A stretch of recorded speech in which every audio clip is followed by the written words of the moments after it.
Buenas, mi segundo intento de hoy. Necesito saber si el micrófono se escucha bien. Creo que Stephanie Lundi todavía anda por ahí para saber si se escucha bien el programa de esta noche. No vaya a ser que los micrófonos me estén dando lucha otra vez. Yo espero que no. De todas maneras, hoy vamos a tratar un tema relativo a los profetas. O sea, ¿qué trabajo específico hacía Elena G. de White en la iglesia adventista? ¿Cómo era que funcionaba?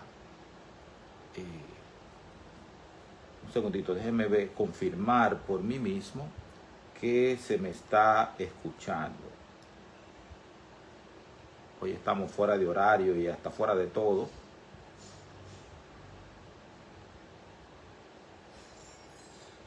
Segundito. Déjeme ver, confirmar por mí mismo. Perfecto, se escucha bien. Muchísimas gracias. Se escucha perfectamente. Bien, permítame orar, por favor. Señor y Dios, gracias por la bendición de poder hacer este programa en un horario especial hoy, en circunstancias muy especiales. Así que tu Santo Espíritu nos dirija. En el nombre de Jesús. Amén. Hoy es el día de cumpleaños de mi esposa, Stephanie Lundi. Ahora sí se escucha. Hoy es el día de cumpleaños de mi esposa, por lo tanto, ahorita en unos momentos, pues yo me vestiré decentemente y en orden y me iré con mi esposa y un grupo de amigos a celebrar su cumpleaños. Por eso a las 10 de la noche no me va a conseguir nadie. Yo voy a estar levantando el abrazo y cantando cumpleaños feliz, comiendo y todo eso. O sea que ahora mismo no va a haber espíritu de estudio. Así que hay gente que piensa que el profeta solamente está para anunciar lo que va a suceder en el futuro, cómo va a ser la situación, qué va a pasar. No. Los profetas también tenían otras funciones. Ustedes recordarán a David, Betsabé, Salomón y el profeta Natán. Que resulta que David estaba viejo y se iba a morir. Y uno de los hijos de David, Adonías, quería usurpar el trono. Ya se había acordado que era Salomón quien iba a tomar el trono, que iba a suceder a David, pero Adonías quería el trono.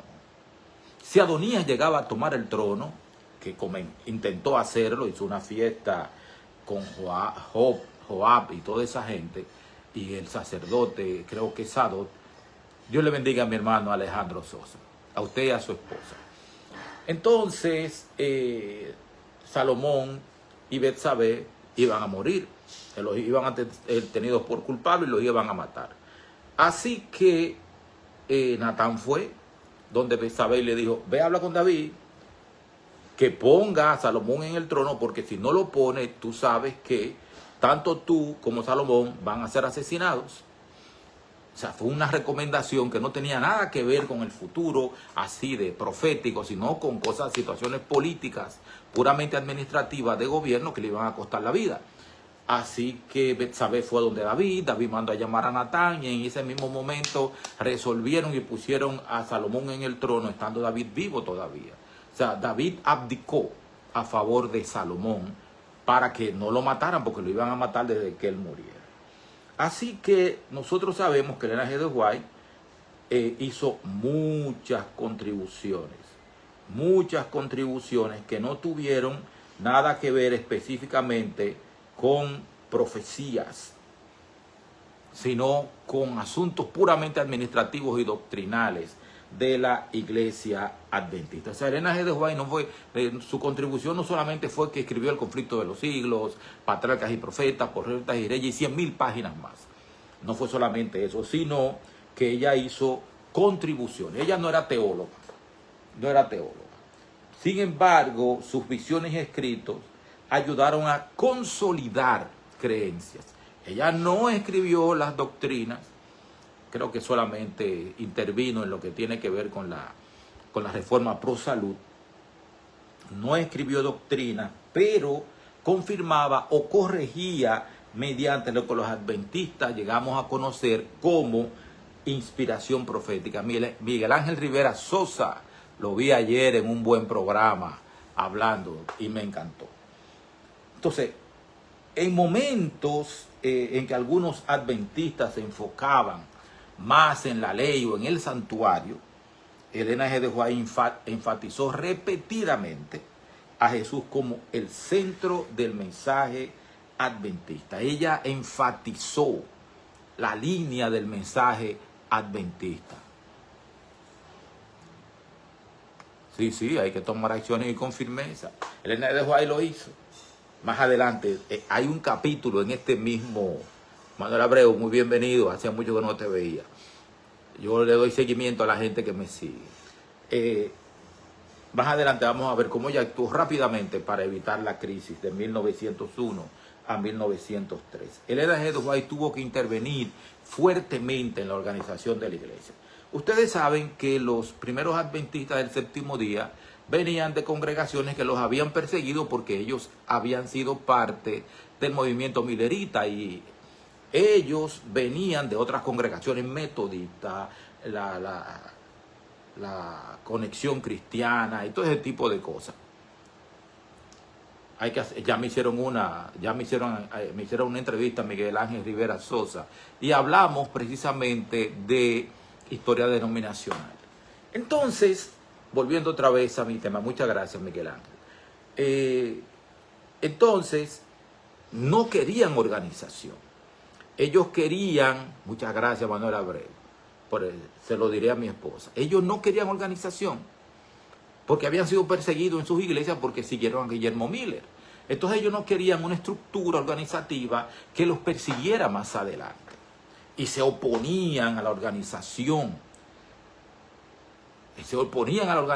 Exactamente, Alejandro Sosa. Tú ten la cosa. Que no hay mucha gente en la iglesia en esa cosa ahora. Y se oponían a la organización y resistían a la organización. Sin embargo, cuando la iglesia estaba en riesgo de fragmentarse por falta de una estructura, porque eso es lo que la gente no quiere entender, por falta de una estructura, Elena G. de White apoyó la creación de una organización formal, con conferencias locales, con uniones, con conferencias general. Ella apoyó todo eso, porque era necesario para que la iglesia creciera, se desarrollase, avanzase, enviase misioneros al exterior. Era fundamental. Ella impulsó el trabajo misionero internacional. Promovió la expansión. Ella fue misionera en Europa, fue misionera en Australia. Se fue para allá. De 1890 al año de 1900. Ella estuvo de misionera en Australia. Impulsó el trabajo, promovió la expansión más allá de Estados Unidos. De hecho, promovió el trabajo entre los afroamericanos en Estados Unidos. En primer lugar, envió más misioneros dentro de Estados Unidos y luego estuvo trabajando activamente en que la iglesia enviara misioneros fuera. Ustedes recordarán que John Nevis Andrews fue el primer misionero que la iglesia adventista envió fuera de Estados Unidos. Así que ella participó activamente en la obra misionera internacional y no solamente enviando gente o promoviendo que se enviaran gente, sino también yendo ella misma a la obra misionera. Elena G. de White también apoyó un sistema educativo que integrara la mente, la mano y el corazón. Todavía lo ponen en los colegios adventistas. Educa mano, mente y corazón. Y puede decirse que ella fue la génesis de la reforma pro salud, la doctrina pro salud de la iglesia adventista. O sea, fue pionera en promover una vida saludable basada en principios naturales. Sus consejos dieron origen a hospitales, sanatorios y a una alimentación vegetariana. Todo eso vino de Elena G. de White. Eso no se lo inventó otra persona. Otra cosa interesante que tenemos que pensar tenemos que recordar al pensar en el ministerio de Elena G. de White es que ella manejó muchas crisis internas.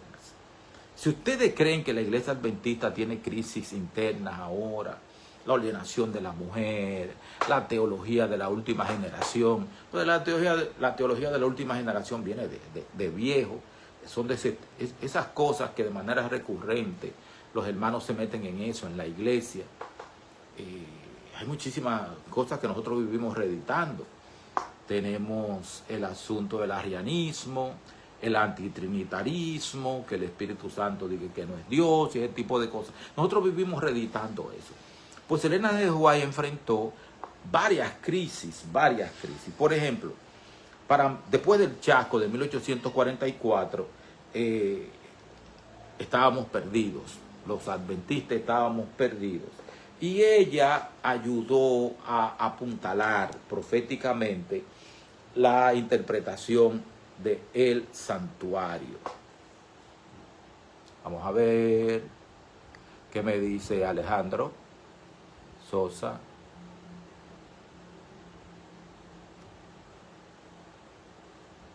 No había dinero. No, o sea, Alejandro Sosa me dice, así como la estructura era necesaria en los primeros años cristianos, con la separación de diáconos, ungidos, maestros y apóstoles, en favor de la unidad cristiana, así también el movimiento profético cristiano adventista, ante la obra carecía de pastores dedicados porque no había una estructura para tener obreros dedicados al 100%. Dos cosas al respecto. Qué bueno que vamos a tener esta conversación.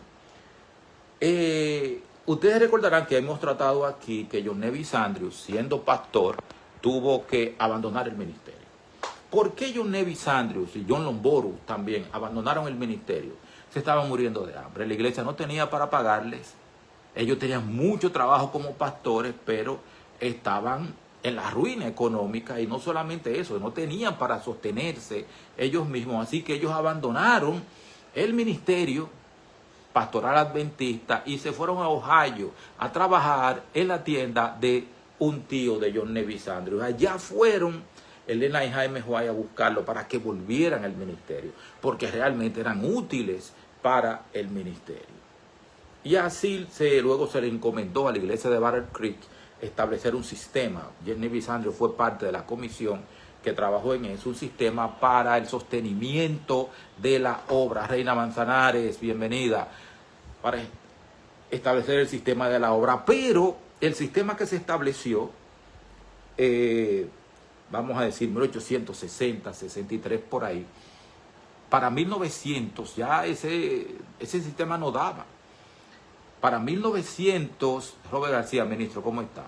Para 1900 lo que la conferencia general tenía en tesorería eran $35 con algo. Eso era lo que había en tesorería en la conferencia general, y habían deudas por $1.250.000.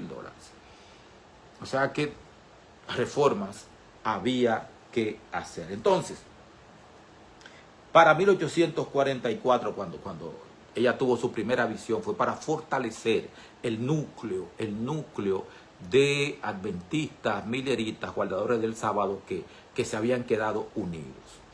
Para 1863 ella tuvo que enfrentar la crisis de los que se oponían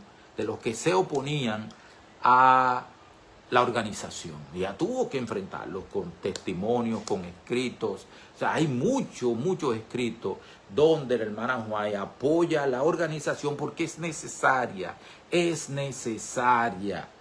Luego ella tuvo que enfrentar, durante el Congreso de Minneapolis de 1888, tuvo que enfrentar a los jefes de la iglesia que se oponían porque hoy es el cumpleaños de Odette, y entonces ahorita yo me tengo que arreglar, acicalar, para irme, Roberto García, a celebrar el cumpleaños de mi esposa. Y no es verdad que a las 10 de la noche yo voy a estar disponible. Eso no es verdad. Entonces, ella tuvo que apoyar, ella no apoyó a Waggoner y Jones. Ella apoyó a lo que Waggoner y Jones estaban predicando sobre la justificación por la fe, que era, y la dirigencia de la conferencia general, los viejos pastores, se oponían fuertemente a la justificación por la fe, porque ellos tenían miedo, temían que se debilitaran los conceptos de la ley, la observancia de la ley, del santuario y ese tipo de cosas. Y eso no es verdad. Nosotros creemos en la justificación por la fe, amamos la ley de Dios, predicamos la doctrina del santuario y todo eso. O sea, había una fuerte corriente legalista que nunca se ha ido dentro de la iglesia adventista. También tuvo que luchar contra el fanatismo extremo. Muchas gracias, doctor. Tuvo que luchar contra el fanatismo extremo que se levanta constantemente en la iglesia, y corrigió errores de líderes que llevaban prácticas o ideas al extremo. Incluso una vez ella tuvo que levantarse precisamente contra los presidentes de la Conferencia General que querían ejercer un poder omnímodo sobre la obra y hacer que se hiciera solamente lo que ellos dijeran. Y el hermano White se levantó contra eso. Se levantó y dijo que la mente de un solo hombre no es suficiente para gobernar la iglesia, que eso no es posible. O sea que la hermana White no solamente habló del futuro, del incendio de San Francisco y cosas así, sino también que tuvo que hacer más cosas. Incluso cuando luego del gran chasco del 22 de octubre de 1844, mucha gente pensaba que el 22 de octubre había sido un error craso, la hermana White tuvo que ayudar a reorientar la interpretación del evento y dijo: Jesús no vino a la tierra, sino que entró en la fase final de su ministerio celestial en el santuario celestial. Así que Elena G. White no solamente ha sido la profetisa, ha hecho muchísimas cosas. Incluso el hermana White tuvo que enfrentar a Uriah Smith y George Butler. Los tuvo que enfrentar cuando el lío de 1888 del Congreso de Minneapolis. Doctor, muchas gracias por las felicitaciones a mi esposa. Elena G. White, incluso con Waggoner Sillón, salió a visitar las diferentes congregaciones e iglesias de su tiempo para reafirmar el mensaje de la justificación por la fe que fue dado en Minneapolis, y también para tratar de restaurar la unidad espiritual, porque la iglesia estuvo a punto de dividirse a causa de esta situación. De hecho, la iglesia ha estado al dividirse, incluso estuvo a punto de dividirse con la organización también, la gente que se oponía a la organización y todo eso. En varios momentos surgieron grupos extremistas en la iglesia y todavía surgen. Es algo con lo que tenemos que lidiar. Algunos adoptaban posiciones muy rígidas o doctrinas nuevas, sin base sólida. Por ejemplo, la doctrina de teología de la última generación no tiene base sólida. Entonces, Elena G. White lo que hacía era que escribía cartas, daba testimonios a personas específicas y a la iglesia en general, corrigiendo esos errores. Elena G. White fue una figura clave, muy clave, para darle estabilidad doctrinal y espiritual a la iglesia, promover un enfoque equilibrado entre la ley y la gracia, inspirar sistemas educativos de salud y de misión global, superar crisis internas que amenazaban la unidad y la identidad de la iglesia adventista. También la capacidad de Elena White para corregir sin quebrar la unidad fue una cosa extraordinaria. Ella corregía, ella tuvo que enfrentarse, por ejemplo, al legalismo y fariseísmo en 1888, fanatismo espiritual o doctrinal, profecías extremas, prácticas místicas. Ustedes recordarán una gente de la doctrina de la carne santa y todo ese tipo de cosas. El abuso de poder de parte de las autoridades y de los dirigentes. Falta de amor y humildad en los debates teológicos. O sea, el asunto era que cuando se estaba discutiendo, la gente lo que quería era acabar con el otro, dejarlo explotado. Y también resistencia a la reforma pro salud y a la educación y a la organización. Entonces, ¿cómo ella corrigió sin dividir? Utilizaba testimonios, como les dije, para la iglesia y cartas privadas para tratar esos asuntos.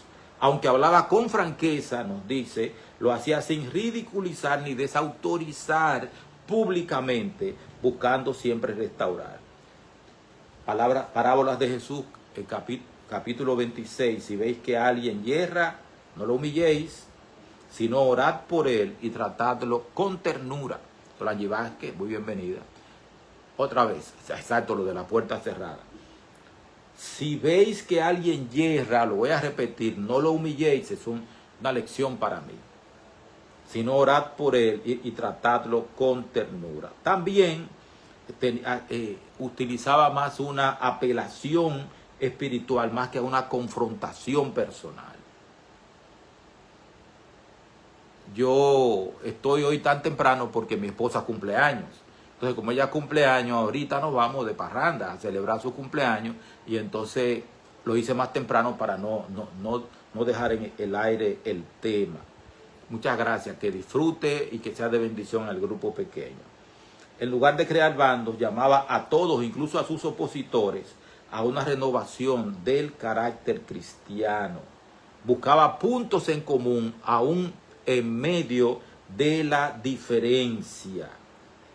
Ella no rechazó a Uriah Smith y a Butler, sino que los amonestó, pero también siguió trabajando con ellos. O sea, Juan Lací, bienvenido. O sea, ella, aunque no estaba de acuerdo con Uriah Smith en cuanto a la justificación por la fe y con Butler, los amonestó, pero siguió trabajando con ellos. O sea, no vamos a ser enemigos. Y hay gente que se pone enemigo. Hay gente que se pone enemigo. Presentar a Cristo, siempre presentaba a Cristo como solución, no a ella misma. Era Jesucristo a quien ella presentaba. No utilizaba su autoridad profética para imponer, sino que dirigía la atención a Cristo y a la Biblia. El mensaje de ella era, no me sigan a mí, sigan a Jesucristo. Reafirmar el llamado al propósito común. Todos tenemos un propósito común. Siempre recordaba que la misión era mayor que los conflictos individuales. La misión era mayor. Buenas, estoy aquí en el programa. Un segundito. Estoy en el programa.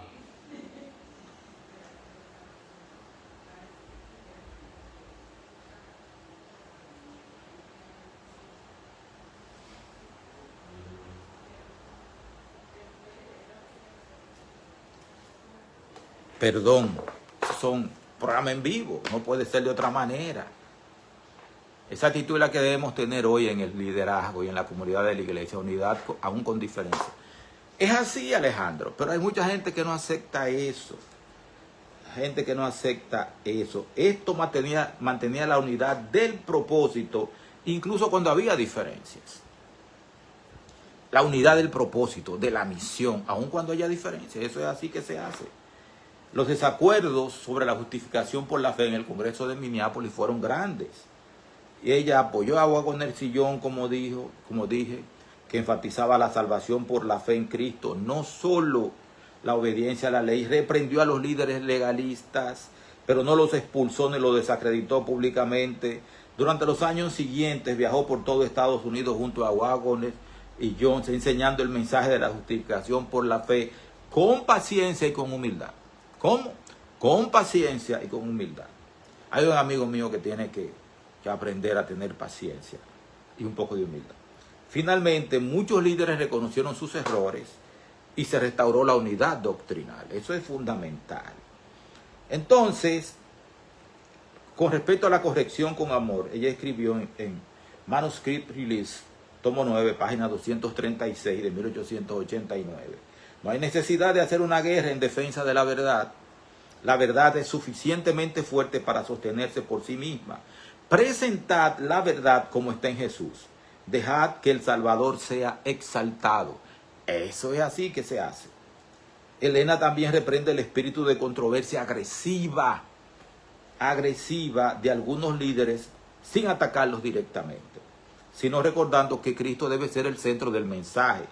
Escribió lo siguiente a Uriah Smith: hermano Smith, el Señor no lo ha abandonado. Él desea sanarlo y restaurarlo.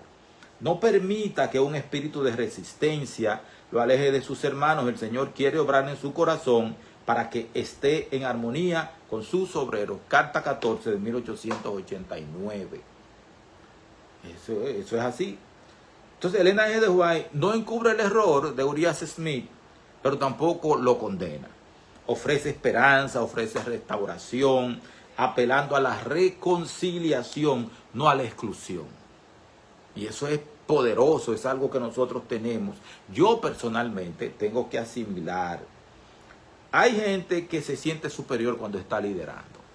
Ella escribió: el mayor peligro para nuestro pueblo es que se vuelvan autosuficientes, que se sientan ricos en conocimiento y no vean su necesidad de recibir más luz.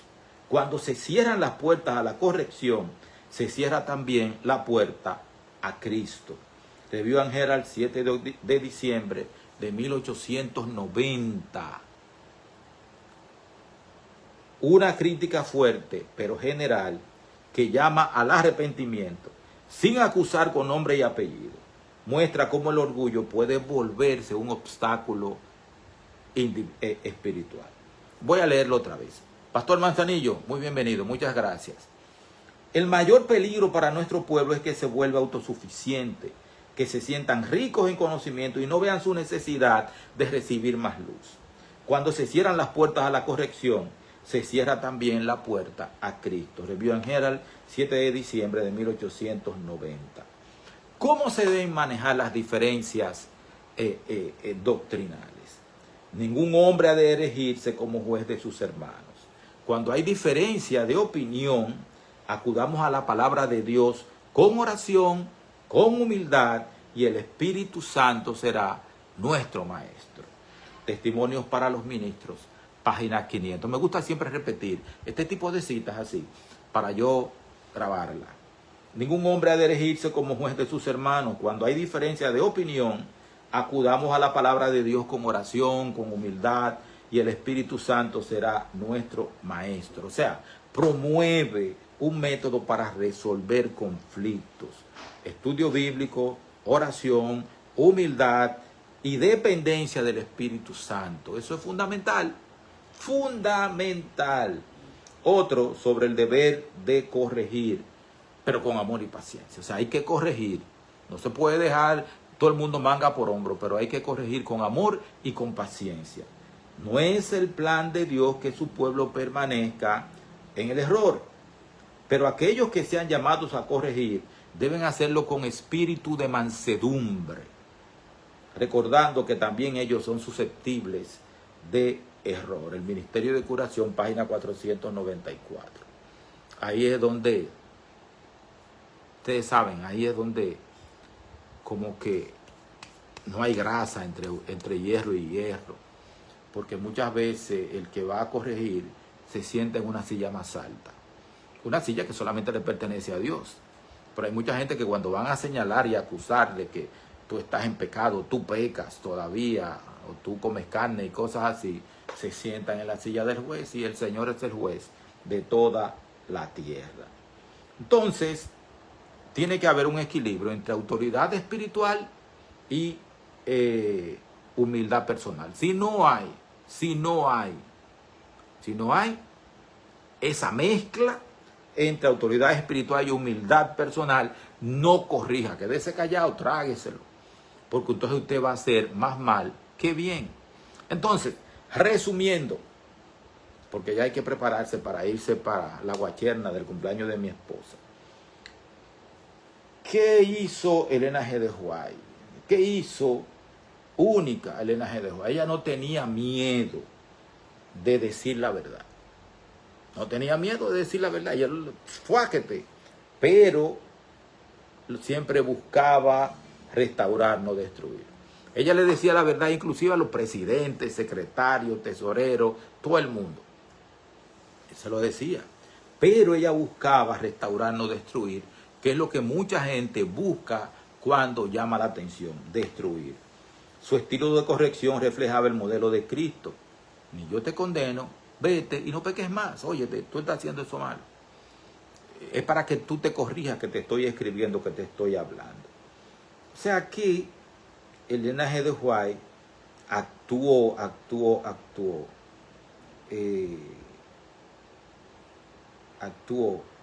Hay algo aquí que yo creo que no dije y lo quiero decir ahora. Ella actuó como una verdadera cristiana. Exacto. Muchos se sientan en la cátedra de Moisés, no para sanar, sino para condenar y erigirse superior a los demás. Entonces, la verdad debe corregirse con amor. O sea, el error debe corregirse con amor. No hay unidad verdadera sin corrección, pero tampoco hay corrección efectiva sin amor. El carácter cristiano se mide más por la actitud que por la posición doctrinal. Es así. El carácter cristiano se mide más por la actitud que por la posición doctrinal. Entonces, eso es fundamentalmente lo que yo quería decirle. Y como el tiempo se ha ido y este programa es de media hora y ya va más de media hora, tenemos que, sin querer muchas veces, maltratan en vez de aconsejar. Manuel Abreu, eso es así. Yo he sido víctima de eso. Y también muchas personas han sido víctimas mías en ese aspecto. Es así. Estoy mirando a ver a quién no he saludado aquí, a quién no he saludado en esta noche. Este programa no es muy formal, o sea que el que le guste los programas formales, pues aquí no es. Porque ya yo estoy muy viejo para entrar en el asunto de la formalidad. Yo participo en programas formales, me encanta, pero aquí, imagínese usted, ¿cómo yo voy a mandar a callar a todo el mundo porque estoy haciendo un programa? Así que, muchas gracias por haber estado aquí. Yo espero que esto le haya sido de utilidad y que ustedes puedan ver a Elena G. de White, no solamente como la visionaria que miraba hacia adelante y decía, va a pasar tal cosa en el año tal. No es así. Porque, por ejemplo, Natán fue un profeta. Cuando David, y usted no va a encontrar a Natán, el libro de según Natán profetizando lo que iba a pasar tal cosa, no, él trabajó activamente con David. Yo entiendo que el linaje de White fue profeta. Las evidencias así lo demuestran. Mucha gente va a decir que no, pero cada quien tiene su derecho a creer, porque creer es un acto de la voluntad. Si me permiten, vamos a orar, ¿verdad? Y el jueves no voy a estar en el país, voy a estar de viaje, entonces no sé si va a ser posible que pueda hacer el programa del jueves. Por eso no quería pasar por alto esta oportunidad y por eso decidí hacerlo más temprano. Son las 7 rayando, oramos. Gracias Dios por la bendición de poder hacer este programa en esta noche. Bendícenos con tu presencia. En el nombre de Jesús. Amén. Que Dios les bendiga. Pasen muy buenas noches.